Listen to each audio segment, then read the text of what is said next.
Comencemos. La semana pasada, con Ramiro, comenzamos a ver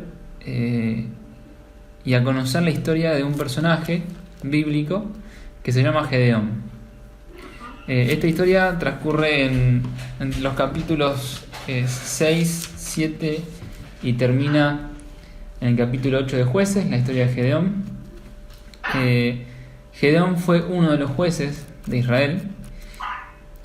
Y hoy vamos a ir un poquito a fondo qué pasó en el capítulo 7 de Jueces, ¿sí? ¿Qué nos quiere enseñar la Biblia en Jueces 7 a través de la vida de Salomón? Para volver a ponernos en contexto, quiero leerles rápidamente Jueces capítulo 6. Esto, si quieren, no lo busquen.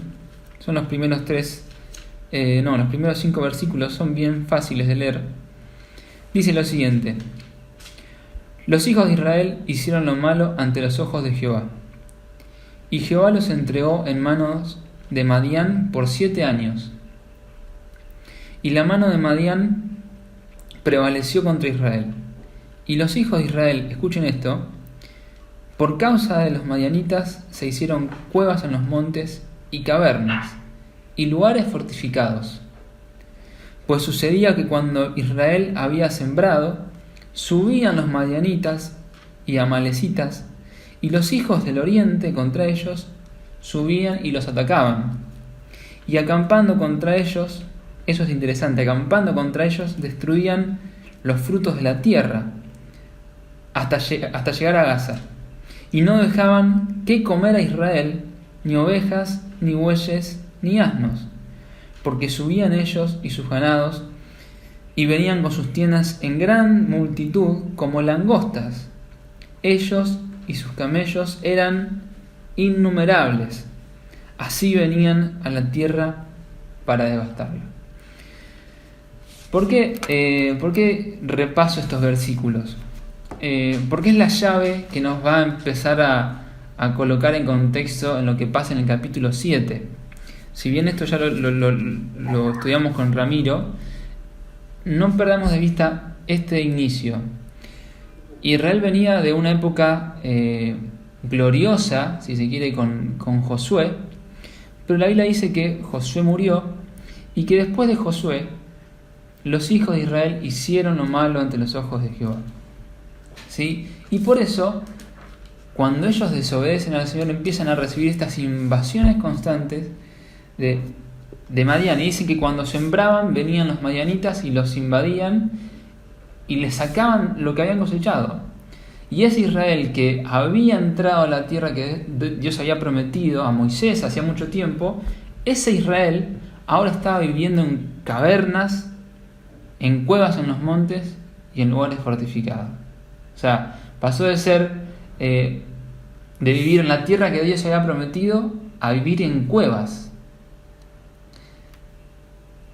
Era un pueblo que era constantemente invadido por los madianitas y le sacaban lo que ellos habían sembrado y cosechado. En ese contexto aparece el personaje de Gedeón.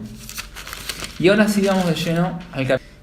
Dios había llamado a Gedeón para libertar a Israel de este pueblo de Madián que lo invadía, ¿sí?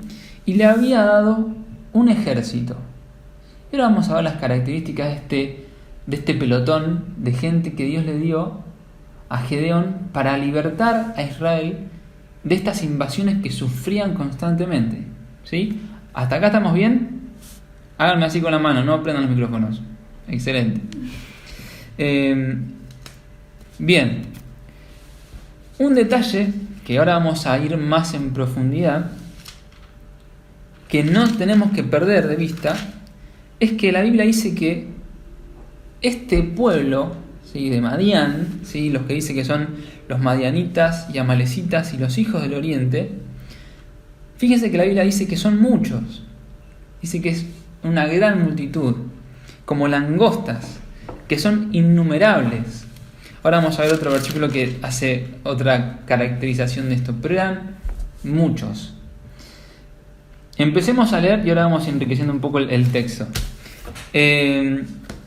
Vamos con Jueces 7. Dice, versículo 1: levantándose pues de mañana Jeroboam, el cual es Gedeón, es decir, Gedeón, y todo el pueblo que estaba con él, acamparon junto a la fuente de Arod, y tenía el campamento de los madianitas al norte, más allá del collado de Moré, en el valle. Es decir, Gedeón tenía su pelotón, su ejército listo para ir a combatir con este pueblo madianita. Y estaban acampando, y entonces en el versículo 2 dice: y Jehová dijo a Gedeón: el pueblo que está contigo es mucho para que yo entregue a los madianitas en su mano. No sea que se alabe Israel contra mí diciendo: mi mano me ha salvado.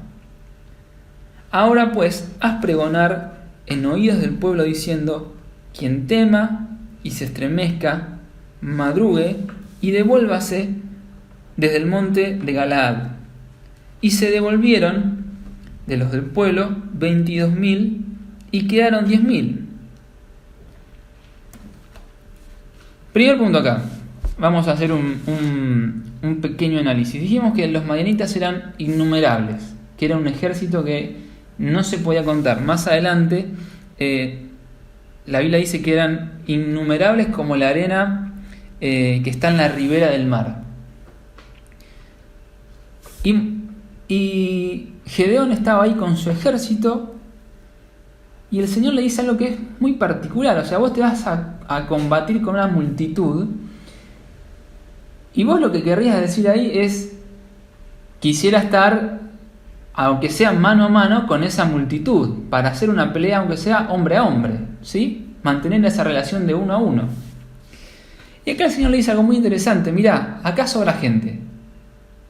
Decile a los que tengan miedo que se vayan. De hecho, estaba permitido por la ley de Moisés que el que tenga miedo diga: che, yo tengo miedo, me voy. Estaba permitido legalmente por la ley de Moisés que hagan eso.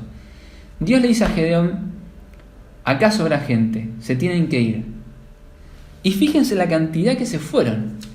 Se fueron 22.000 hombres y le quedaron 10.000. Es decir, había 32.000 hombres iniciales y se fueron 22.000. La Biblia no especifica el número de los madianitas, y en los dos comentarios bíblicos que uso generalmente para preparar los mensajes tampoco lo especifica. Pero en un mensaje en la plataforma de Reina Media comentan que podrían ser aproximadamente 100.000 soldados los que tenía el ejército madianita.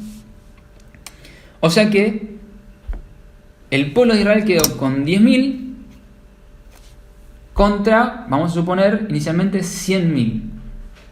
¿Sí? La relación de combate iba a ser de 10 madianitas contra un israelita si iban en esas condiciones. Dios hace una jugada muy extraña. Dice: saca gente de acá, sobra gente. Y piensen en lo siguiente: ¿cómo se sintió Gedeón en ese momento? Gedeón, ya lo vieron la semana pasada con Ramiro, no fue una persona que se caracterizó por el valor. De hecho, se caracterizó por ser como medio un tibio, como que tenía un poquito de julepe, si se quiere. Ahora el Señor le dice, aparte que era de esas características, el Señor le dice: saca gente. Piensen cómo se sintió, el ánimo que tenía. Sigamos con el versículo 4. Acá viene otra jugada del Señor y dice: y Jehová dijo a Gedeón: aún es mucho el pueblo, llévalos a las aguas y allí te los probaré. Y del que yo te diga: vaya este conmigo, irá conmigo. Mas de cualquiera que yo te diga: este no vaya contigo, el tal no irá. Entonces llevó el pueblo a las aguas, y Jehová dijo a Gedeón: cualquiera que lamiere las aguas con su lengua, como lame el perro, aquel pondrás aparte a sí mismo a cualquiera que se doblare sobre sus rodillas para beber. Y fue el número de los que lamieron llevando el agua con la mano a su boca, 300 hombres. Y todo el resto del pueblo se dobló sobre sus rodillas para beber las aguas. Versículo 7. Entonces Jehová dijo a Gedeón: con estos 300 hombres que lamieron el agua, os salvaré, y entregaré a los madianitas en tus manos, y váyase toda la demás gente, cada uno a su lugar. Es decir, ya había existido una reducción inicial. Acá el Señor también le dice a Gedeón de vuelta: tenemos que hacer una reducción en este ejército. Esta condición que el Señor pone del que dice quien se arrodille o quien tome el agua como los perros, en todas las referencias bíblicas que consulté, o sea, no hay ninguna intención en focalizar en los criterios que el Señor utilizó. Simplemente fueron criterios para dividir una cantidad de gente por un lado y otra cantidad de gente por otro. ¿Sí? Nada más. No hay mucho misterio ahí. No hay un simbolismo más profundo que ese. Simplemente fue un criterio de selección. Pero bien, si antes teníamos 32.000 hombres, ¿sí? Se fueron 22.000 y ahora nos quedan simplemente 300 contra, vamos a decirlo, 100.000, que es este número que podemos tomar como referencia. Tal vez eran más que 100.000. Para que se den una idea, 100.000 personas, voy a decirlo con otros números, 80.000 personas son las que entran en la cancha de River, con una cancha pero que esté colmadísima, es decir, gente sobre las bocas de salida, gente en los lugares de los pasillos para sentarte en tu banco. O sea, 80.000 personas es la cancha de River colapsada. Y 300 hombres tenían que luchar contra esos 100.000 de Madián, ¿sí? 300 contra 100.000. La relación que nos queda ahora es de un soldado israelita contra 300 del ejército de Madián. Hoy estaba charlando con Néstor y para que tengan una idea de la relación que había entre estos 300, más o menos 300 personas son los que entrarían en Rivadavia. Bueno, Rivadavia colapsada de gente serían más o menos 300 personas en el salón de abajo y también usando el pullman de arriba. 300 personas entran ahí. Un israelita contra todo ese lugar en Rivadavia lleno de madianitas, en un contexto en el que había 100.000. Y Dios le dice: bueno, con estos 300 vamos a ir. Les pedí que reflexionen cómo se sentía Gedeón cuando el Señor hizo la primera limpieza. Vamos a llamar limpieza. Ahora piensen cómo se sintió Gedeón cuando el Señor hizo la segunda selección y simplemente quedaron 300 hombres y él. ¿Estamos hasta acá? Buenísimo. Versículo 8. Y habiendo tomado provisiones para el pueblo y sus trompetas, envió a todos los israelitas, cada uno a su tienda, y retuvo a aquellos hombres, y tenía el campamento de Madián abajo en el valle, es decir, estaban ahí nomás. Y yo me pregunto acá, una pregunta que me anoté es: ¿por qué solamente tomaron las trompetas? Yo me imagino, esta es una suposición personal, que es porque Israel estaba pasando por una década muy pobre. Definitivamente estaban siendo saqueados constantemente. O sea, es lógico que no tengan recursos bélicos, porque si los tenían hubiesen iniciado la guerra antes contra los madianitas y no estaría pasando esto. Entonces solamente tomaron las trompetas, que ni siquiera eran trompetas. Ahora vamos a ver qué. O tal vez las trompetas que nosotros conocemos. 9. Aconteció que aquella noche Jehová le dijo a Gedeón: levántate y desciende al campamento, porque yo lo he entregado en tus manos. El versículo 10 es clave, dice: y si tienes temor de descender, baja tú con fura tu criado al campamento, y oirás lo que hablan, y entonces tus manos se esforzarán y descenderás al campamento. ¿Qué sigue diciendo? Y él descendió con fura su criado hasta los puestos avanzados de la gente armada que estaba en el campamento. El Señor le dice: si tenés temor, bajá con fura. ¿Y qué hizo Gedeón? Bajó con fura. ¿Por qué? Porque lo que el Señor dice: si tienes temor, baja con fura. Efectivamente, Gedeón estaba asustado de la situación que estaba por vivir. Y el Señor dice: baja con fura y vas a escuchar algo, y cuando escuches eso, tus manos se esforzarán, dice el Señor. Es interesante que Gedeón no está diciendo nada hasta ahora. Gedeón está musarela. Versículo 12 dice: y los madianitas y los amalecitas y los hijos del oriente estaban tendidos en el valle como langostas en multitud, y sus camellos eran innumerables como la arena que estaba a la ribera del mar en multitud.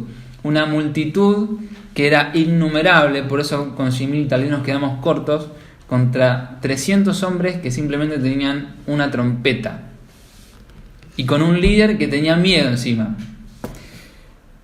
Versículo 13: cuando llegó Gedeón, es decir, él fue con fura hasta ahí, hasta la entrada del campamento madianita, dice: he aquí que un hombre estaba contando a su compañero un sueño diciendo: he aquí, yo soñé un sueño. Veía un pan de cebada que rodaba hasta el campamento de Madián, y llegó a la tienda y la golpeó de tal manera que cayó y la trastornó de arriba abajo, y la tienda cayó. Voy a repetir el sueño y vamos a poner un paréntesis acá. Veía un pan de cebada que rodaba hasta el campamento de Madián, y llegó a la tienda y la golpeó de tal manera que cayó y la trastornó de arriba abajo, y la tienda cayó. Ese fue el sueño que esta persona de Madián le contaba a su compañero y que Gedeón escuchó. Yo les hago una pregunta: si ustedes salen a la puerta de su casa y le tiran un panazo a su casa, ¿se va a derrumbar?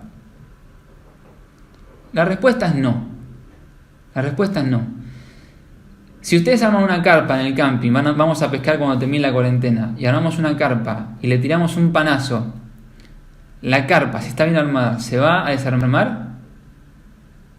No debería. Pero no solamente eso, este pan no era un pan cualquiera. La Biblia dice que es un pan de cebada. Y no es un detalle menor que sea un pan de cebada. ¿Por qué? Porque en Israel básicamente había, vamos a decirlo, dos grandes cereales que se utilizaban para hacerle el pan: el trigo y la cebada. El trigo, por los nutrientes que tiene propiamente el cereal, era una semilla que se usaba en panes para gente más adinerada, un estrato más alto en Israel.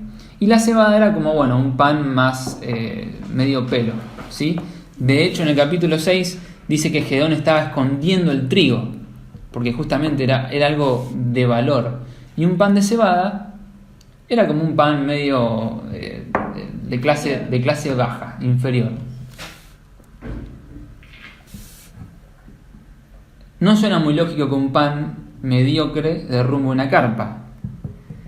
Y encima Gedeón escucha esto con un ejército de 300 hombres contra una multitud.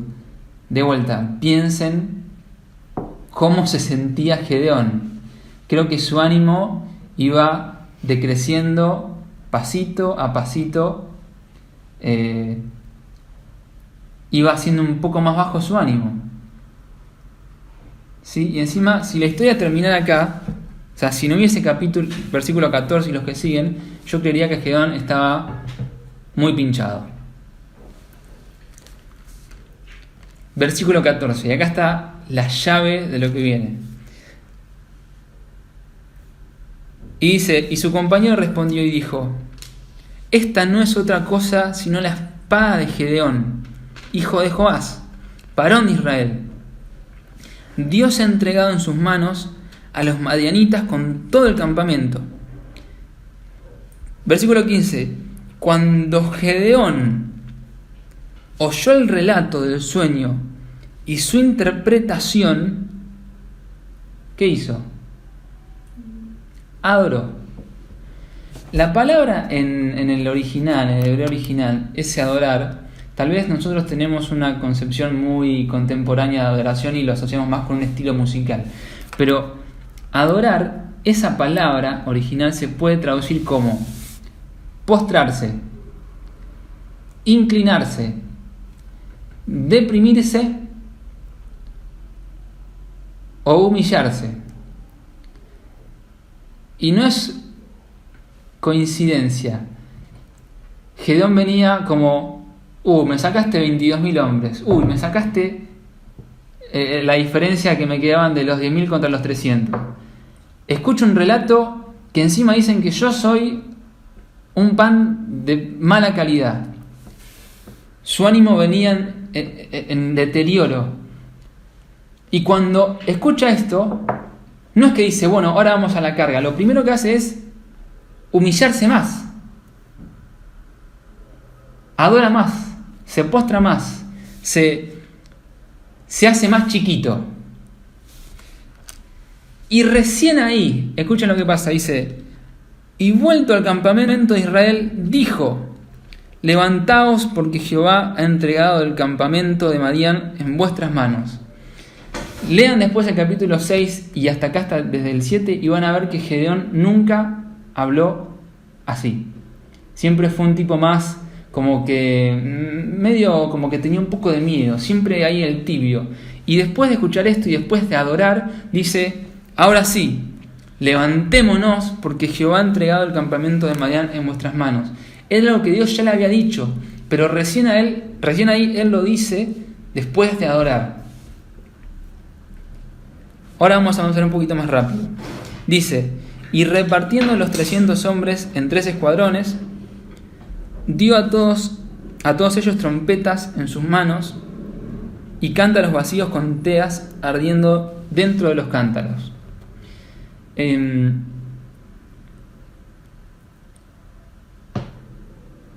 Si lo leemos en otra versión a ese versículo, las trompetas en realidad son cuernos de un animal. Y las teas son como antorchas que tenían dentro de los cántaros vacíos. Versículo 17. Este hombre tan, al parecer no tan corajudo, dice: miradme a mí. La confianza que agarró de repente. Miradme a mí y haced como yo hago. He aquí que cuando yo llegue al extremo del campamento, haréis vosotros como yo hago. Tocaré la trompeta y todos los que estarán conmigo, y vosotros tocaréis entonces las trompetas alrededor de todo el campamento y diréis: por Jehová y por Gedeón. Llegaron pues Gedeón y los 100 hombres que llevaba consigo al extremo del campamento, al principio de la guardia de la medianoche, cuando acababan de renovar los centinelas. Y tocaron las trompetas y quebraron los cántaros que llevaban en sus manos.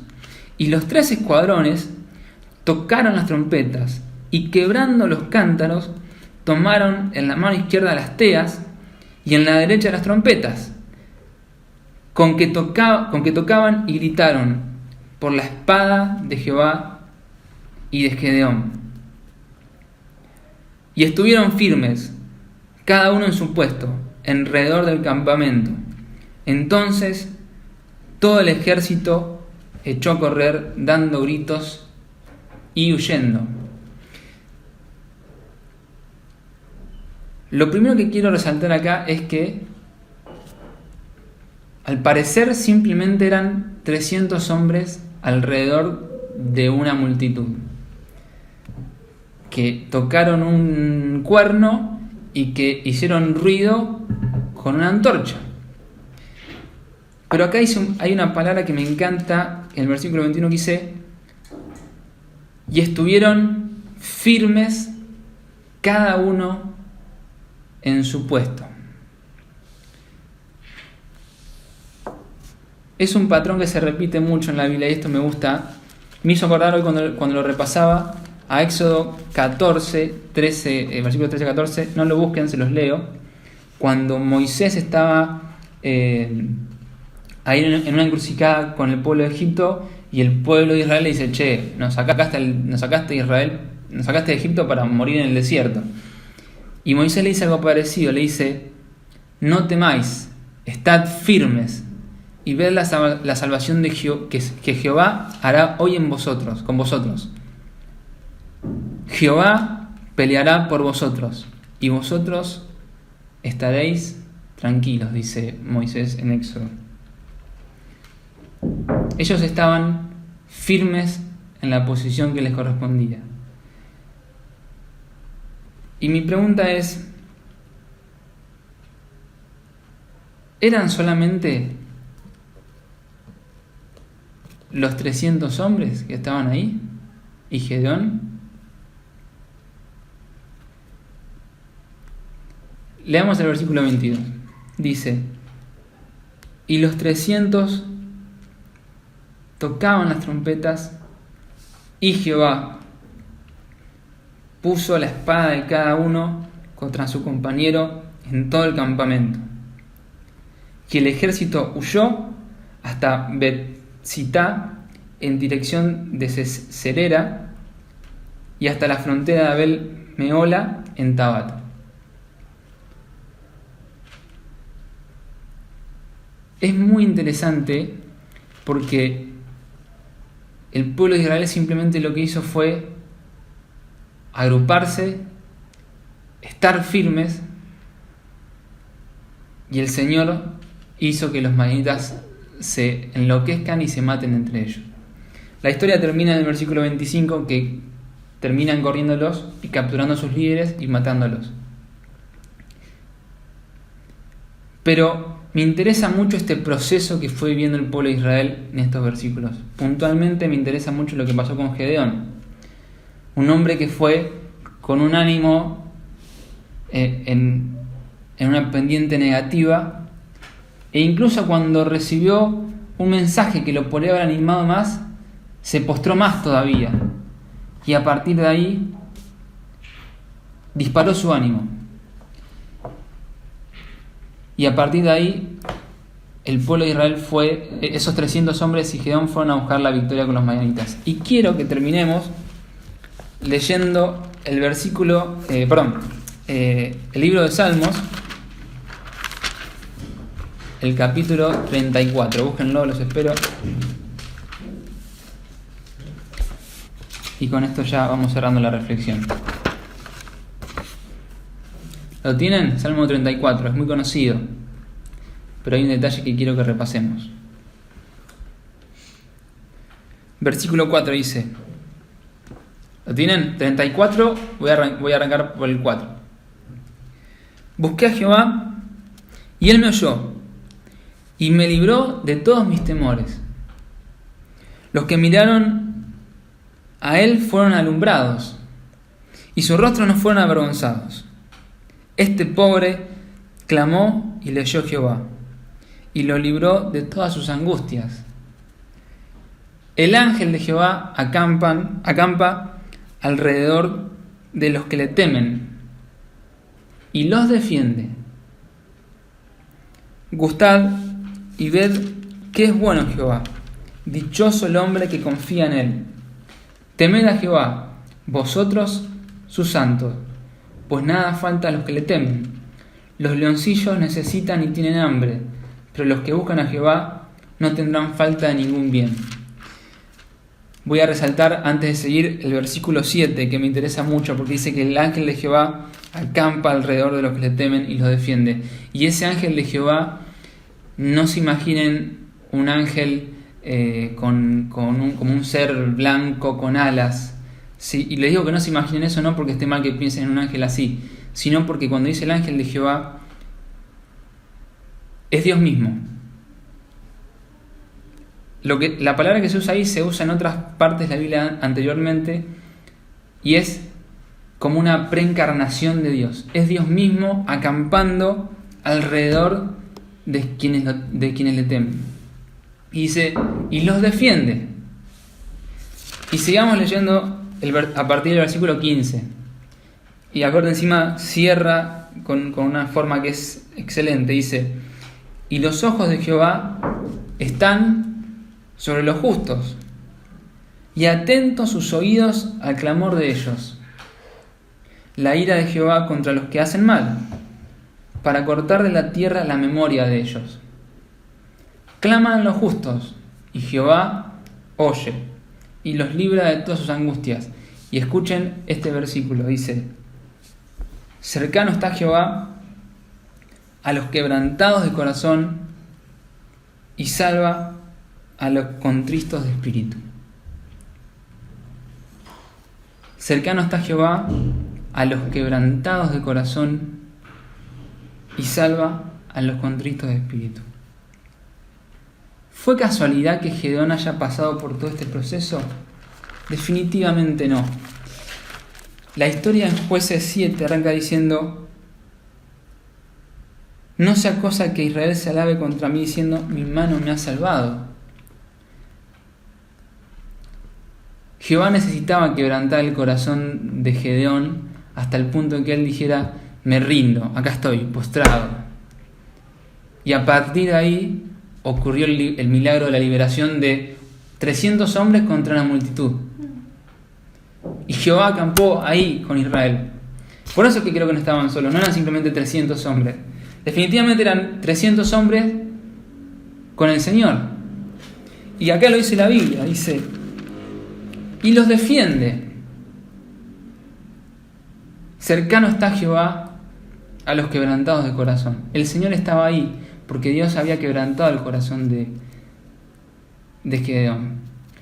Y quiero que nos llevemos esta reflexión hoy.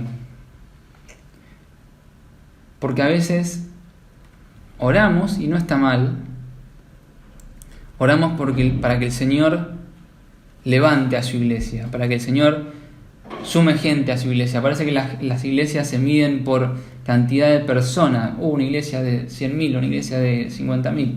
Y así. ¿Qué pasaría si empezaríamos a orar por Señor, quebranta tu iglesia? ¿Qué pasaría si nuestra oración fuese Señor, quebrantanos como lo hiciste con Gedeón? Al punto de tener miedo, al punto de que la gente que no tiene que estar acá se vaya, al punto de caernos al piso y decir, nos postramos, nos humillamos, nos deprimimos, nos inclinamos, nos hacemos más chiquitos. Porque la Biblia dice que ahí, con esa gente está el Señor. Yo los invito a que hoy empecemos a disfrutar los procesos en los que el Señor nos moldea y tal vez nos hace pasar por situaciones que son no tan lindas como puede ser una pandemia. Pero también decir, Señor, quebrantá tu iglesia. En Israel había un problema de altivez absoluta en ese momento. Señor, quebranta tu iglesia.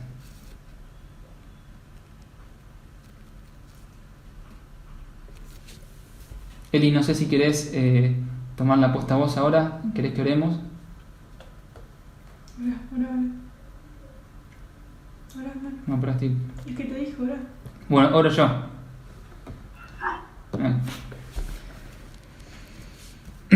Señor, gracias por tu palabra y gracias porque es viva y eficaz. Y aunque estas historias pasaron hace un montón de tiempo con gente que no conocimos personalmente, son historias que edifican a tu iglesia.